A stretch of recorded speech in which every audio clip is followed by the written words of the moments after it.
ناظرین، ایک لڑکا تھا جو اپنی والدہ کو ایک ہسپتال میں لے کر آیا۔ اس کی والدہ کی دماغی حالت کافی خراب لگ رہی تھی۔ وہ بڑے پیار سے اپنی ماں کو کرسی پہ بٹھاتا اور اگلے لمحے وہ پھر سے اٹھنے کی کوشش میں لگ جاتی۔ اسی عالم میں اس لڑکے کی ماں نے اس کے ہاتھ میں زور سے کاٹ بھی دیا۔ اس کے بعد بھی وہ لڑکا صبر اور ادب کی تصویر بنا رہا۔ اب والدہ نے بچوں کی طرح ضد کی کہ اسے چپس کھانی ہے۔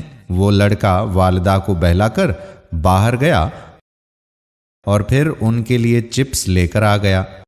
چپس کھاتے وقت ماں بہت خوش ہوئی اور پھر بیٹے نے رومال سے ماں کا منہ صاف کیا۔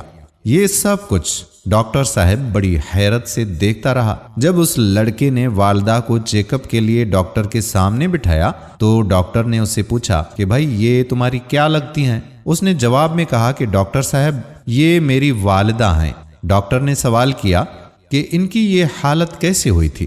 لڑکا کہنے لگا کہ جب میں چھوٹا تھا تو میرے والد میری والدہ کو چھوڑ کر چلے گئے تھے۔ میری والدہ کو اس بات کا بہت بڑا صدمہ ہوا اور اتنا صدمہ ہوا کہ ان کے ہوش جاتے رہے اور یہ دماغی توازن برقرار نہ رکھ سکیں۔ جب میں چھوٹا تھا تو میری جو نانی تھی ان کا خیال رکھتی تھی اور میرا بھی۔ جب میری نانی کا انتقال ہوا تو میں نے ان کی ذمہ داری لے لی۔ تب سے لے کر اب تک میں اپنی والدہ کا خیال رکھتا ہوں۔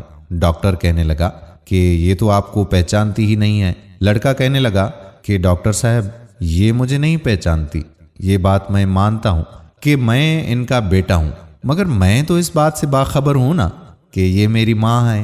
اتنے میں ڈاکٹر صاحب کے کمرے میں لگے فریم پر خانہ کعبہ کی مصوری دیکھ کر اس لڑکے کی والدہ کہنے لگی کہ تم نے مجھے عمرہ لے جانے کا کہا تھا، مجھے عمرہ کروانے کے لیے کب لے کر جاؤ گے؟ وہ والدہ سے کہنے لگا کہ ماں ہم جمعرات والے دن جائیں گے انشاءاللہ عمرہ۔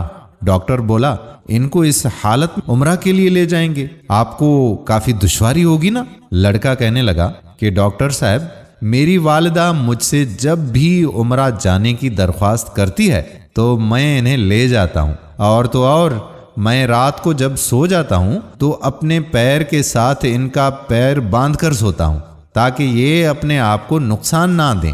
ان کے جانے کے بعد ڈاکٹر زارو قطار رونے لگے، کیونکہ اس نے آج سے پہلے اس قدر ماں کی خدمت کرنے والا فرما بردار بیٹا نہیں دیکھا تھا۔ اس لڑکے کی ماں کو بالکل شعور تک نہیں تھا کہ وہ لڑکا اس کا بیٹا ہے، مگر وہ لڑکا اپنی ماں کو انتہائی پیار و محبت سے بچوں کی طرح سنبھال رہا تھا۔